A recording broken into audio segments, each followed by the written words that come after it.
President Trump may have promised, but will we really see an end to the war in Ukraine? Scaling back expectations has become the order of the day, with Russia and the U.S. seemingly on very different pages over how to settle the conflict. So does Trump have something up his sleeve, or is his first major foreign policy promise doomed to fail? I'm Andrea Sankey, and today's Newsmaker is ending the war in Ukraine.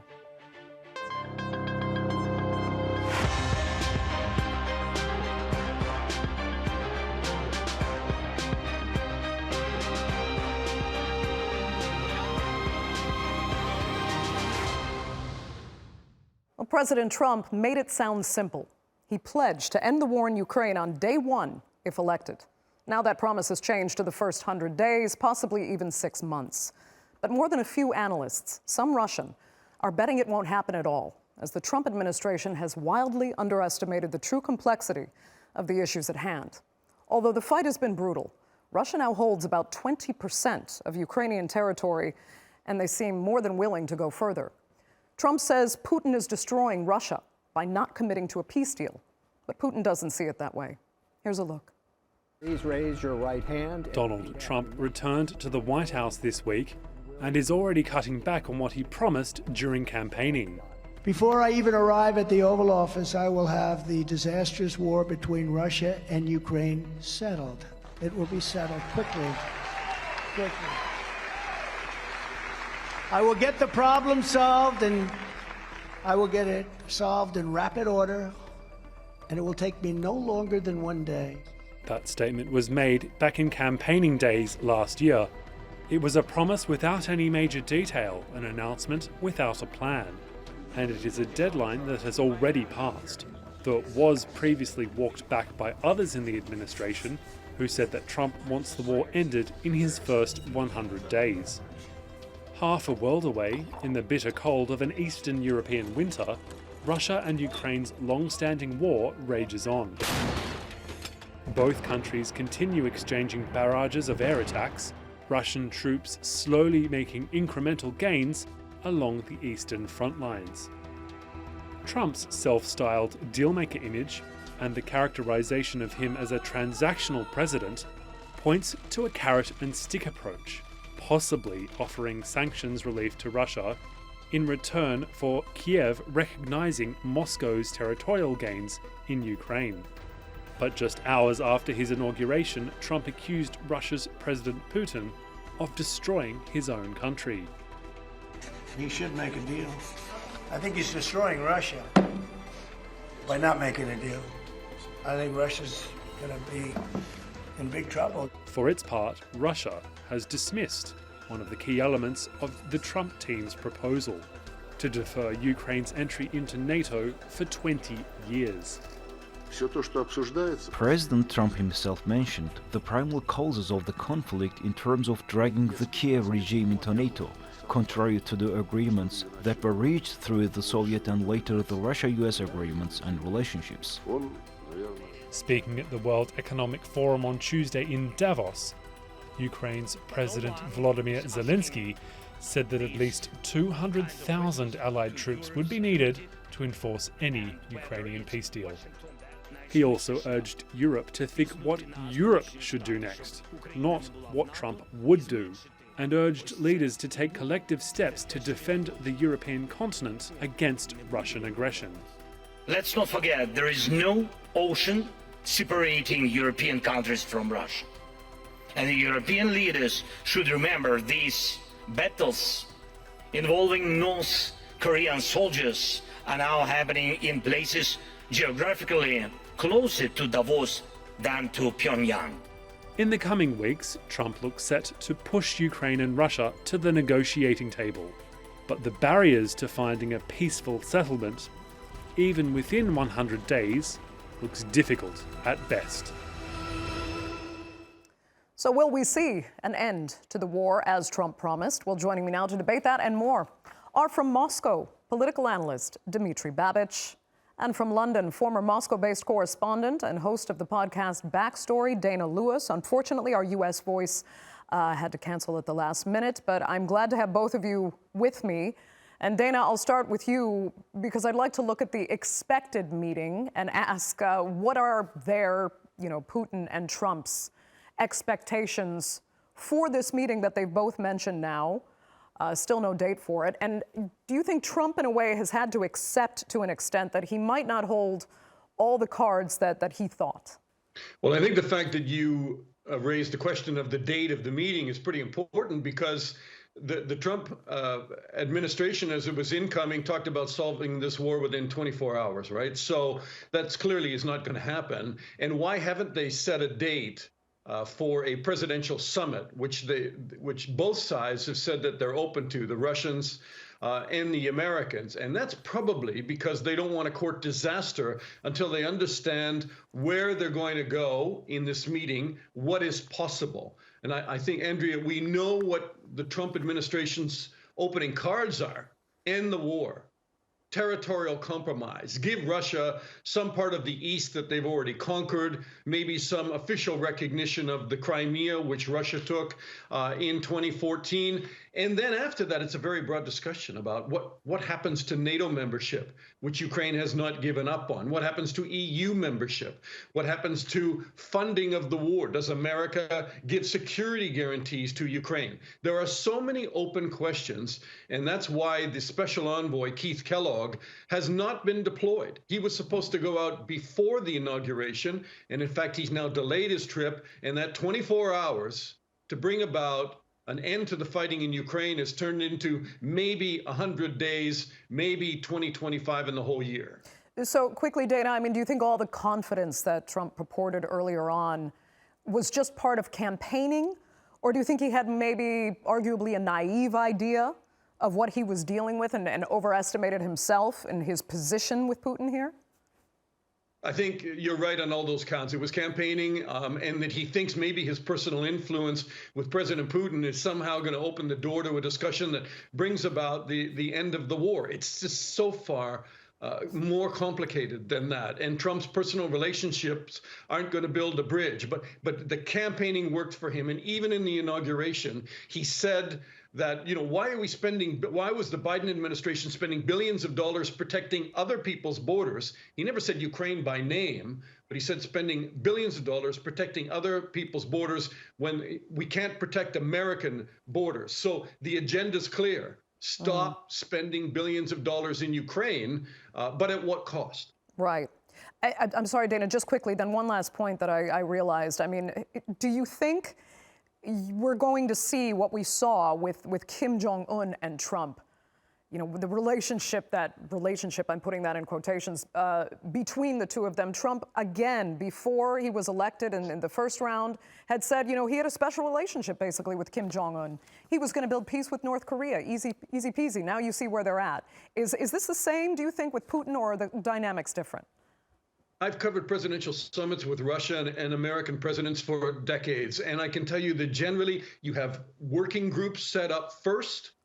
Then they try and come to some kind of preliminary agreements on things that they can agree on. And then the summits where the leaders meet are used to push it over the top after that. Right now, there are basically no diplomatic relations between America and Russia. That all has to be restored. All that ground floor discussion has to take place. People have to be put in place. And then, maybe President Trump will swagger up, and say how much him and Putin are good buddies.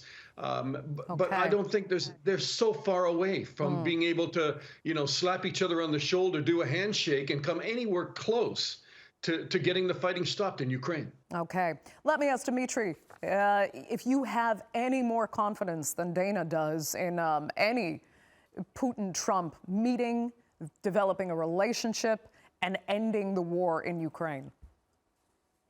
I'm not very optimistic about Trump as a person. In fact, he's a disgusting person for me. But since what is going on is a folly, since it's just crazy what's going on in Ukraine, in Russia, this war, and the support for this war, which the war is getting from the European Union primarily, and from the United States, especially from Biden's administration. In this situation, of course, I hope for the best, because it's just insane. I hope insanity will end. If insanity can be ended by a person like Trump, unpleasant as he is, let it happen. So you find the conflict at this point reaching a level of insanity? Of course, it's not going to be ended in 24 hours. Of course, this is pre-election rhetoric from Trump. But there is a certain ground for optimism in the cycles of Russian-American relations, Soviet-American relations. Usually when a new president comes to power in the United States, fresh from talking to his electorate, he is always optimistic about relations with Russia. That was the case with Clinton. Let me remind you of the honeymoon he had with Yeltsin. That was the case with Obama. Let me remind you of the reset. It was even the case with Biden. You remember his meeting in Geneva with Putin. Later, as the newly elected US president gets more and more estranged for his electorate, as the elites take more and more sway on him, usually relations sour. But right now, I think there is a certain window of opportunity. That was the expression used by our foreign minister. Okay. But I agree with Dana on one point. It was, the United States, and especially the European Union, destroyed all diplomacy. They canceled all relations with Russia. Only the military may have some direct line to communicate, to provide security. So what we will first need is negotiation about negotiation. And ideology will have to be put aside because, I traveled a lot in the former Soviet Union. I lived in Ukraine for some time. So I can assure you it's not an ethnic war. And it's not even a war for territory. Russia lived without Ukrainian territory for more than 30 years, and it was fine. It's an ideological war. We have the ideology of the collective West, the European Union and the United States clashing with Russia's national interests and with the ideology of the global South. This is the real root of this conflict. Okay. However, this conflict has to be ended as soon as possible, and I think it's possible to do. Okay, you think it's possible, but now we have, you're saying there needs to be negotiations before negotiations. That is not going to be a quick process. And Dmitry, when you hear President Trump now speak, he just said, Putin is destroying Russia. He needs to end this war. He's putting their economy in jeopardy. Is that the kind of language that Putin would respond well to? Or is he actually setting the process back just by a personality that is insulting?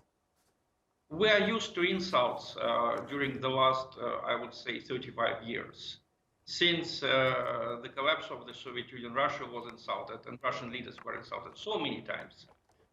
You're used to insults, but they don't like it. I'm sorry? You say we're used to insults, but, huh? We used to be insulted. We were insulted. Right, no, I'm saying you say Russia has gotten used to insults, but they still don't like it. I said that Russia has got used to being insulted by Western politicians, by Western journalists especially. So I'm sure Putin will not be turned away by this new insult from a not very intellectual man. In fact, the things that Trump said about this war, something like it's a plain ground where bullets meets no other obstacle but human bodies. These are all phrases coming from a very stupid person, let's face it.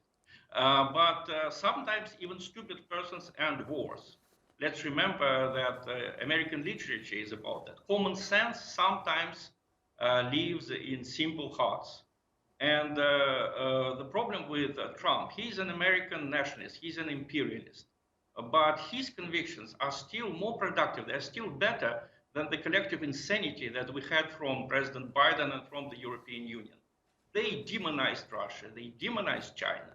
For so many years, Russian and Chinese elite wanted to integrate with Western elite. We wanted to live in peace and have economic cooperation. It was the collective West that invented all kinds of insulting definitions, such as illiberal democracies, And then they just degraded their speech to plain insults, dictators, Okay. Kremlin chiefs. This language has to be put aside because it's not diplomatic language. Diplomats, when they meet, they don't find out whose system is better. They find out how we can solve the problem. Okay. Our Prime Minister Sergei Lavrov is a professional. So if the West resumes to speak professional language to him, the response will be positive, believe me. Okay. Dana, I could see you raise your eyebrows at a couple points, but More than a couple. Okay, quickly, your response then to what Dmitry said, then I'd like to move on to another aspect here. Well, it's just some ridiculous diatribe about, poor President Putin and Russian feelings. Why did this war start? Ukraine was not about to join NATO. There was no membership offered to them. They rolled 150,000 troops across the border and attacked Ukraine. There are 44 million people in Ukraine that have been displaced. Russians themselves have suffered some 700,000 casualties, many of them dead, just not injured. The Russian economy is on its face this year, potentially, with inflation running, bank rates running 22%, 25% lending rates. The economy is failing. President Putin's vision of an empire restored is some kind of black smoke that he is blowing across Dana, as you Eastern say Europe. that, though, I have to ask you, particularly then on the economy. I mean, Russia is now boasting economic growth in spite of all the sanctions, which most agree now. Most analysts will tell you they really didn't work. They did not have the intended effect they were supposed to have, and that the Russian economy isn't in as much trouble as so many had said, I think including yourself, that it would be. Well, I know businessmen in Russia who tell me they're in big trouble because they've got to go and renegotiate debt this year, and that many businesses are going to fail. And in the second half of 2025, Russia is going to face even more trouble. They're in a manpower situation where they cannot they cannot fill units on the battlefield. So they have largely done that through contracts. Paying a lot of money to people. They are running out of those people. Okay. They may have to go to mobilization later in the year, which is, incredibly unpopular. And it's something that the Kremlin understands is a big danger for them. Okay. It is not rosy. And I think President Trump raised that issue in the last 24 hours himself, saying that President Putin is ruining his own country. That's exactly what he said. But I mean, Dmitry, very quickly on the economy, is it as bad as certain Western analysts and Western leaders are saying it really is? Or is Russia pretty much in the same position as every major economy on the planet right now? And is the growth a reality here, the growth that Russia says its economy is experiencing? Because some find it hard to believe, but then the numbers, if you see the right ones, could speak for themselves. Well, I won't be able to convince Dana because he believes British press. And if you read British press, then I should not be here because obviously, I'm using Skype and other great Western products should have long been non-existent in Russia because these great Western companies moved out. Of course, there are problems, as always. No economy is perfect. But strangely enough, Russian economy has been withstanding Western sanctions very well. Yes, there is the exchange rate, the 20. If I put money in the bank right now, I will get 21% interest. That's because of the rate of the central bank in Russia. But inflation is certainly lower than that. So a lot of people are just putting their money in banks, just like me. But it's not a tragedy. It's not a tragedy, and some would argue that it's actually on footing with other major global economies. Yes, President Putin, by the way, himself has acknowledged that there are economic problems. Okay. I want to look forward, though.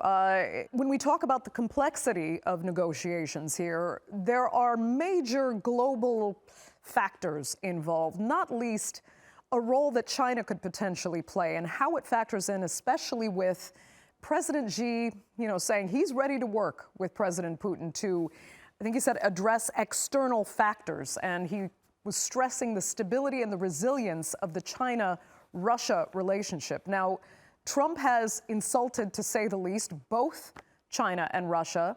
They're looking at cooperation on many fronts, not least in the Arctic, where Trump is saying he wants a much stronger foothold. So speak to us, if you can, about the role that China might play and how that's going to have to factor into negotiations, with Russia probably feeling quite emboldened, having a superpower on its side. Well, there's a restraint in that relationship. There are red lines in that relationship where China, I think President Xi called Putin his best friend in a video conference yesterday. There are lines, though, that China will not cross in terms of direct a supply of military arms to Russia, because they've been warned by the U.S. That will then trigger all sorts of sanctions and problems between the two great trading partners, America and China. So there are secondary supplies such as computer components and that sort of thing that have been given to Russia. There is the purchasing of cheap Russia oil and gas that takes place from China. But there are restraints in terms of China's willingness to full out, like North Korea has, supply weapons to Russia. So there are limits on that great friendship. Okay, Dmitry, would you agree there? I think that Russia and China would have never become allies if it hadn't been for the policy of the West, by demonizing both Russia and the West, by conducting suicidal policy of regime change, both in regard to Russia and in regard to China. The West has pushed us towards each other. So now this union is a reality. It would have never been a reality if the policy of the West has been different. And as for Putin and Trump, of course Putin will forget this insult. Let me remind you, the Western press since 2016, since Trump's first victory, has been calling Trump Putin's buddy, Putin's friend. We all understood it was a lie. Like 90% of what the Western press reports. It was a lie. So now there is an insult. Will it hamper Putin-Trump meeting? No. Let me remind you that Biden called Putin a killer weeks before their meeting in Geneva. That's the kind of people we're dealing with. Our president never uses this language. And he is, a henchman of the Kremlin. He's the dictator. There are such nice people who use this terrible language. Okay. Dana, final point then to look at. President Zelenskyy is now asking Europe to step up, rather than waiting for the U.S. to decide and take the lead. I mean, should Europe be doing more? It is their continent, but then again, you have a number of particularly Eastern European leaders who really aren't interested in protecting Ukraine from Russia. By the way, President Putin was called a killer by Biden after the GRU had carried out assassinations in Europe and in some of the political opposition within Russia itself. But I'm not justifying what Biden said, but there are reasons for that terminology. The fact is, I think Zelenskyy yesterday kept the doors open to both relationships. He said that he continues to court America and support from Trump, but he's also warned Europe that they need to be able to go it alone and defend their own continent. And I think he really called them out yesterday at the Economic Forum. The point is that the numbers are stark when he talked about Russia having 1.5 million member army, and the next biggest army would probably be France at 200,000 strong.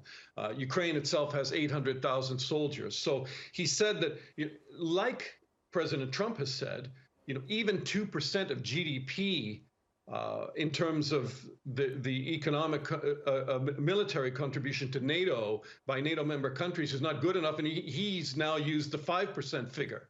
So I think Europe has got to get it together in terms of producing more arms, being able to defend itself. And they may be called upon to bring about an international peacekeeping force, if that's what we're going to call it, inside Ukraine. If there's going to be an end to the fighting, who is going to police it? And if Russia really wants Ukraine to go through demilitarization, which Ukraine is not going to go, they're certainly not going to give up their army. But if they want them to have limited numbers of military that they can deploy, then who is going to fill the gap? Who is going to guard Ukraine? Okay. And then is going to be Europe, and how are they going to do that? Dmitry, your final thoughts? Very quickly, if Europe steps in and replaces US as the main supplier, the war will never end. And it's very interesting. We have heard that Europe is a peaceful continent. nice peaceful continent which waged the wars in Iraq, in Afghanistan, now basically via proxies in Ukraine. As for the killers, there was not a single case when it would be proven that President Putin was behind an assassination. Unlike Mr. Netanyahu, whom Trump never called a killer and whom Biden never called a killer, although a killer he is. As for peacekeeping forces from Europe, well, peacekeeping forces are supposed to be neutral. They are supposed to be equally objective towards both sides.